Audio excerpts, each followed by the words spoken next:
11వ అధ్యాయం 24వ వచనం. మోషే పెద్దవాడైనప్పుడు విశ్వాసమును బట్టి ఐగుప్తు ధనము కంటే క్రీస్తు విషయమైన నింద గొప్ప భాగ్యమని ఎంచుకొని అల్పకాలము పాపభోగం అనుభవించుట కంటే దేవుని ప్రజలతో శ్రమ అనుభవించుట మేలని యోచించి ఫరో కుమార్తె యొక్క కుమారుడని అనిపించుకొనుటకు ఒప్పుకొనలేదు. ఏలయనగా అతడు ప్రతిఫలముగా కలగబో బహుమానమందు దృష్టి ఉంచెను. మనం గమనించినట్లయితే ప్రియులారా, ఏం చేస్తున్నారంట ఆయన ఫరో కుమార్తె యొక్క కుమారుడు అనిపించుకోవడానికి ఒప్పుకోలేదట. దేని యందు దృష్టి ఉంచారు ఆయన? కలగబోవు ప్రతిఫలం గురించి. అంటే కనిపించేదాన్ని చూస్తున్నారు ఆయన, కనిపించిన దాన్ని చూస్తున్నారు ఆయన. అందరూ చెప్పాలి, ఎలా చూస్తున్నారండి ఆయన? కనిపించేదాన్ని చూస్తున్నారా, కనిపించని దాన్ని చూస్తున్నారు ఆయన? దేని మీద దృష్టి ఉంచారు ఆయన? కనిపించని దాని మీద దృష్టి ఉంచారు తప్ప కనిపించే దాని మీద దృష్టి ఉంచలేదు. అంటే బాగా అర్థం కావాలంటేనండి, అక్కడ మోషే గారు ఇలా కూడా అనుకోవచ్చు. ఎలాగా మనం అనుకుంటున్నాం చూసారా, ఎలాగ ఇందాక మాట్లాడుకున్నట్టుగా, అబ్బాయి చాలా అందంగా ఉన్నాడు, చాలా బాగున్నాడు, మంచి జాబ్ చేస్తున్నాడు. మ్యాచెస్ కూడా ఎలా తీసుకొస్తారో తెలుసా పెద్దవాళ్ళు? మంచి మ్యాచ్ అమ్మా, నెలకెంతో తెలుసా శాలరీ? 30,000. ఇంకొంతమంది చెప్తా ఉంటారు, నెలకెంతో తెలుసా శాలరీ? 60,000. మనకెంత వస్తుందమ్మా? మా అయితే 10,000 వస్తుంది. నువ్వు అబ్బాయిని పెళ్లి చేసుకో, నీ జీవితం చాలా బాగుంటుంది. దేన్ని చూస్తున్నారు వాళ్ళు? డబ్బులను చూస్తున్నారు, కనిపించేటువంటి ధనాన్ని చూస్తున్నారు. అంతేగాని కనిపించినటువంటి క్యారెక్టర్ ఉంటుంది చూసారా, అది చూడట్లేదు వాళ్ళు. దేన్ని చూస్తున్నారు? కనిపించేటువంటి ధనాన్ని చూస్తున్నారు, కనిపించేటువంటి మనీని చూస్తున్నారు. అదేవిధంగా ఇక్కడ మనం ఆలోచన చేసినట్లయితే మోషే గారు కూడా అలా చూడొచ్చండి. ఎలాగా? ఫరో కుమార్తె యొక్క కుమారుడు అనంటే మామూలు విషయం అండి. ఆలోచన చేసినట్లయితే జస్ట్ ఒక నెల మంచి జాబ్ చేస్తేనే మనకు ఎంత వస్తుంది మనీ? ఏదైనా సాఫ్ట్వేర్ కంపెనీలో, ఎంఎన్సీ కంపెనీలోనే మనం జాబ్ చేసామనుకోండి, మినిమం ఒక 30,000 వస్తుందంటారా, రాదంటారా? అయితే మనం ఆలోచన చేసినట్లయితే ఒక రాజుగా అక్కడ ఉన్నటువంటి జనాలు మొత్తాన్ని పరిపాలిస్తున్నారు. అక్కడ ఎంతమంది ఉంటారు? జనాలు లక్షల్లో ఉంటారు. మనం గమనించినట్లయితే ఐగుప్తు నుంచి దేవుడు కనానికి నడిపించినప్పుడు కూడా లక్షల్లో ఉంటారు జనం, అవునా? ఇప్పుడు ఈ జనము ప్లస్ అక్కడ ఉన్నటువంటి జనం ఎంతమంది? ఐగుప్తులు ఇంకా చాలామంది ఉంటారు కదా, వీళ్ళందరినీ కలుపుకుంటే లక్షల్లో ఉంటారు. వీళ్ళందరి మీద రాజుగా ఉండడం అంటే చిన్న విషయమా? ఆలోచించండి, చిన్న విషయం అదేమైనా? అతనికి ఉండేటువంటి ప్రత్యేకతలన్నీ కూడా చిన్నగా ఉంటాయి ఏమైనా? తినే ఫుడ్ ఏమన్నా చిన్నగా ఉంటుందా? మనం కొన్ని చోట్ల చదివితే కనుక పాత నిబంధనలోనే రాజు బల్ల దగ్గర భోజనాలు ఎంత బాగుంటాయంటే చాలా ఐటమ్స్ ఉంటాయి, చాలా ఎక్కువగా మాట్లాడుతూ ఉంటారు. క్రొవ్విన ఎద్దు గురించి కానీ చాలా రకరకాలన్నీ ఉంటాయి. ఇప్పుడు మోషే గారు కూడా అవన్నీ కూడా ఆయన వెళ్ళి అనుభవించవచ్చు అంటారా, లేదంటారా? కంటికి కనిపిస్తున్నాయి కదా అవన్నీ. కానీ ప్రియులారా, ఆయన కన్ను తేటగా ఉంది. దేని మీద ఉంచారో దృష్టి? ఆయన కలగబో బహుమానం మీద దృష్టి ఉంచారు. అంటే తేటగా కనిపించడం అంటే క్లారిటీగా ఆ అమ్మాయిని చూడడమో, ఈ అమ్మాయిని చూడడమో, కళ్ళు బాగా కనిపించడమో కాదండి. మరి తేటగా కనిపించడం అంటే ఏంటయ్యా అంటే దేవునికి సంబంధించినటువంటి వాటి మీద దృష్టి ఉంచడమే తేటగా కనిపించడం. తేటగా కనిపించడం అంటే జస్ట్ చూడడం కాదు, ఎండింగ్, స్టార్టింగ్ పైన చూడడం కాదు, ఎండింగ్ ఏమవుతుంది అనేది మనం చూడాలి. ఇక్కడ మోషే గారు ఏం చేశారు అంటే స్టార్టింగ్ చూసారా, ఎండింగ్ చూసారా? ఎండింగ్ చూసారు. ఓకే, నేను వీటన్నిటిని కూడా నేను అనుభవిస్తాను. ఫరో కుమార్తె యొక్క కుమారునిగా నేను వెళ్ళిపోయి ఏం చేస్తానంటే అక్కడ ఉంటాను, ఒక రాజుగా నేను ఉంటాను. అయితే నెక్స్ట్ ఏంటి? బాగా తింటాను. నెక్స్ట్ ఏంటి? మంచి అమ్మాయిని పెళ్లి చేసుకుంటా. నెక్స్ట్ ఏంటి? చాలామందిని పెళ్లి చేసుకుంటా కావాలంటే. నెక్స్ట్ ఏంటి? చాలామంది పిల్లలు వస్తారు. నెక్స్ట్ ఏంటి? అమ్మో, అక్కడ ఉండేటువంటి సుఖం మామూలుగా ఉండవు. అక్కడ ఉండేటువంటి అవన్నీ కూడా, నాకు ఉండేటువంటి అక్కడ ప్రత్యేకించినటువంటివన్నీ కూడా మామూలుగా ఉండవు, చాలా బాగుంటుంది. నెక్స్ట్ ఏంటి? మరణం వస్తుంది. నెక్స్ట్ ఏంటి? చచ్చిపోతా. నెక్స్ట్ ఏంటి? దేవుని యొక్క ఆజ్ఞలు ఫాలో అవ్వలేదు కాబట్టి నరకానికి వెళ్తా. నెక్స్ట్ ఏంటి? యుగాలు కూడా కాలుతూనే ఉంటాను. కాబట్టి అల్పకాలం ఇది ఫాలో అవ్వడం, అల్పకాలం ఇవన్నీ నేను పాటించడం అవసరం అంటారా? అవసరం లేదు. నాకు బహుమానం కావాలి. కన్ను ఎలా ఉంది? దృష్టి అయింది చాలా తేటగా ఉంది కదా! తేటగా చూడడం అంటే ఏంటంటే అదండి. అంటే దేవునికి సంబంధించిన వాటి మీద దృష్టి ఉంచడమే తేటగా చూడడం.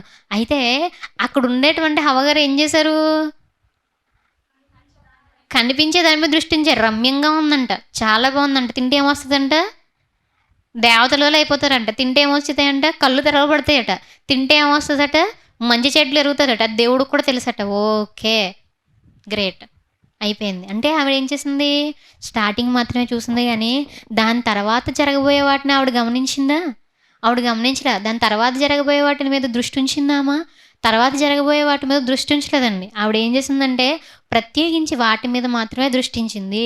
అదేవిధంగా ఇక్కడ మనం ఏసావు గారిని కూడా మనం చూసామనుకోండి. ఆయన ఏం చేశాడు? ఎర్రగా ఉందట చిక్కుడుకాయ. ఎర్రగా ఉందంట కూర. ఎర్రగా ఉండి ఆ పూటకి తినే దాని మీద దృష్టి ఉంచాడా? అమ్మో! తిన్న తర్వాత జ్యేష్ఠత్వం అమ్మేస్తే తర్వాత నా పరిస్థితి ఏంటి? అసలు దేవుడు వదిలిపెడతారా? వదిలిపెడతారా దేవుడు? వదిలిపెట్టరు. ఎన్నినుంటారు ఆయన? ఆయన పెంచింది మంచోళ్ళే కాబట్టి, దేవునిలో బాగా బలంగా ఉండేటువంటి వాళ్ళే కాబట్టి పెంచింది. దేవుడి గురించి తెలుస్తదంటారా? లేదంటారా? తెలుస్తది కదండీ! అయితే అవన్నీ ఆయన ఆలోచించుకున్నారండి? అవన్నీ ఆయన ఆలోచించుకోలేదు. ఏం ఆలోచించుకున్నారు? ఆ పూటకి తిన్నామా? కడుపు నిండిందా? ప్రశాంతంగా పడుకున్నామా? అది తేటగా కనిపించడం కాదు, మబ్బుగా కనిపించడం. అర్థమవుతుందా? మరి తేటగా కనిపించడం అంటే ఏంటి? తేటగా కనిపించడం అంటే ఏంటంటే, ఓకే నేను ఇప్పుడు ఆ కూర తిన్నాను. నెక్స్ట్ ఏంటి? ఆకలి తీరింది. నెక్స్ట్ ఏంటి? పడుకున్నాను. నెక్స్ట్ ఏంటి? జ్యేష్ఠత్వం అమ్మేశాను. నెక్స్ట్ ఏంటి? దేవుడి చేతిలో నాకు దెబ్బ తగులుతుంది. జ్యేష్ఠత్వం దేవుడిచ్చినటువంటి ఆశీర్వాదం కదా! కాపాడకపోతే నా పరిస్థితి ఏంటి? నెక్స్ట్ జరిగే ప్రమాదాలు ఎలా ఉంటాయి? నెక్స్ట్ జరిగేవన్నీ ఎలా ఉంటాయి? అయ్యో! నేను ఈ ఇంటికి పెద్ద కొడుకుని కదా! నేను ఎలా ఉండాలి కదా! జ్యేష్ఠుడిగా దేవుడు నిలబెట్టాడు కదా! తర్వాత జరగబోయేవేంటి అని తర్వాత జరగబోయే వాటి మీద దృష్టి ఉంచారా ఆయన? కాదు. అప్పటికప్పుడు కడుపు నిండిందా లేదా? అప్పటికప్పుడు బావుందా లేదా? అదే విధంగా ఈరోజు కూడా మనం ఎలా చూస్తున్నాం అనేది ఆలోచన చేసుకోవాలి. ప్రతి ఒక్కరు గూడా. కంటికి కనిపించే ప్రతీదీ కూడా కన్ను కావాలి అంటుందంటే నీ కళ్ళు చెడిపోయాయి. నువ్వు కూడా డాక్టర్ దగ్గరికెళ్ళాలి. ఏ డాక్టర్ దగ్గరికి? బయట ఉండేటువంటి హాస్పిటల్స్ దగ్గరికా? కాదండి మరి ఏ డాక్టర్ దగ్గరికెళ్ళాలి? వాటిని కేవలం బాగు చేసేది దేవుడు మాత్రమే. దేవుడి దగ్గరికి రావాలి. ప్రభువా నా కళ్ళు పోయాయి ప్రభువా. కళ్ళు పోవడం అంటే లోకంలో ఉన్నట్టుగా ఈ కంటికి ఏదో జబ్బులొచ్చేసి పోవడం కాదు. మరేంటది? చూడాలి. నా కళ్ళు పోయాయి ప్రభువా! తేటగా కనిపించట్లేదు ప్రభువా! ఆ అబ్బాయిని కోరుకుంటున్నాను ప్రభువా నేను. ఏంటి ప్రభు ఇంత పనికిమాలిన దానిలో అయిపోయాను ప్రభువా నేను. ఇంత పాపిష్టి దానిలో అయిపోయానేంటి ప్రభువా నేను.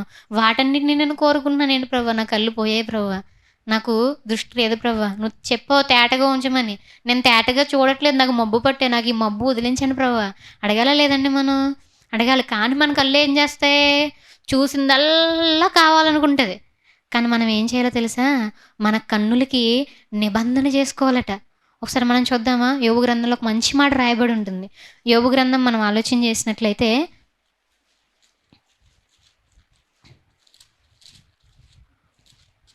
యోబు గ్రంథం 31వ అధ్యాయం 1వ వచనం. నేను నా కన్నులతో నిబంధన చేసుకొంటిని, కన్యకను నేనేలాగు చూచుదును.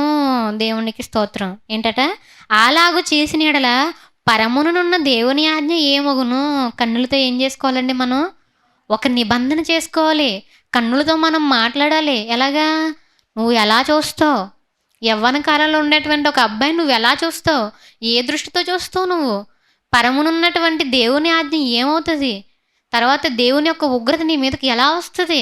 అసలు నువ్వు ఎలాంటి ధైర్యంతో చూస్తున్నావు నువ్వు అని చెప్పేసి, నీ కళ్ళతో నువ్వు మాట్లాడుకుని, నీ కళ్ళతో నువ్వు నిబంధన చేసుకోవాలి తప్పించి, అబ్బాయి చాలా అందంగా ఉన్నాడు, చాలా స్మార్ట్‌గా ఉన్నాడు, చాలా బాగున్నాడు. ఇదండి అనుకోవాల్సింది. ఇక్కడనే కాదు, ఇంకా ముందుకెళ్ళామనుకోండి. ఓకే. ఈ విషయంలో నువ్వు పాస్ అయ్యి ఉండొచ్చు. తర్వాత ధనం దగ్గర వచ్చేద్ది. ధనం దగ్గర ఎలా చూస్తావు? ఎలా అయినా గాని నేను వెళ్ళిపోవాలి అంతే. అక్కడ దేవుని ఆశీర్వాదం పక్కన పెట్టేస్తాం. దేవునికి అనుకూలంగా ఉందో చూసుకోం జాబ్ అనేది. అక్కడ పరిస్థితులు ఏ విధంగా ఉన్నాయో లేదో చూసుకోము. డబ్బులు వస్తున్నాయి లేదా? వెళ్ళిపోతాం అంతే. అక్కడ ఏమవుతది? తర్వాత మన ఫ్యూచర్ ఏంటి? ఆలోచించాం. దృష్టి ఎలా అయితే మోషే గారు కలగబో బహుమానం వైపు దృష్టి పెట్టారో, రాబో దాని మీద పెట్టారో, అలా మనం ఉంచట్లేదు. మనం ఏం చేస్తున్నామంటే, అక్కడికక్కడ అయిపోయిందా?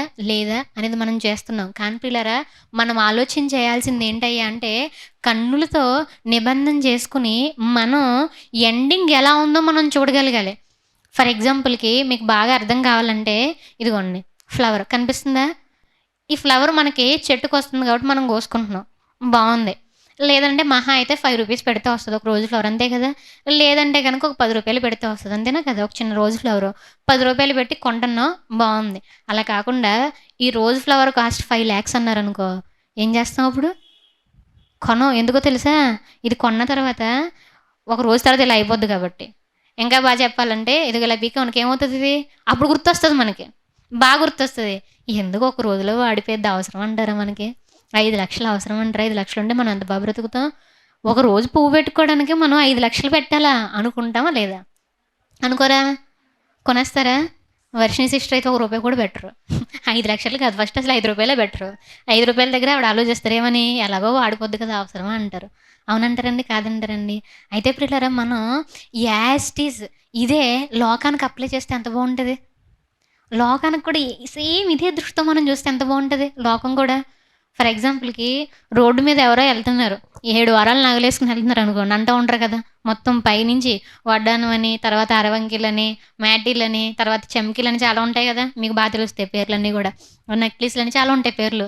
ఇవన్నీ యేసుకొని ఎళ్తున్నారనుకో, చూసిన వెంటనే మన కళ్ళలో నాకు కూడా అలా ఉంటే బావుంటాయి అనుకున్న వెంటనే నువ్వేం జేసుకోవాలి? నిబంధన జేసుకోవాలి. బావుంటాయి, బావుంటాయి యేసుకొని ఎళ్లి ఎవరో ఒకళ్ళొచ్చి గొంతు కోస్తారు సరిపోద్దంతే. అలా అనుకుంటే ఎలా ఉంటది? అవును. నాకు కూడా ఉంటే చాలా బావుంటది. నేను కూడా ఒక మంచి చైన్ కొనుక్కుంటే చాలా బావుంటది. చాలా చాలా చాలా బావుంటది. అని వెళ్ళిపోతే ఎలా ఉంటది? అప్పుడు మన కన్ను తేటగుందంటారా? తేటగా లేదు. అలా కాకుండా అయ్యో! ఈ పువ్వుంది కదా! ఒక రోజులోనే వాడిపోతుంది. నేను కూడా వాడిపోతాను కదా! ఎంత మహా అయితే 60 సంవత్సరాలు కూడా కాదు.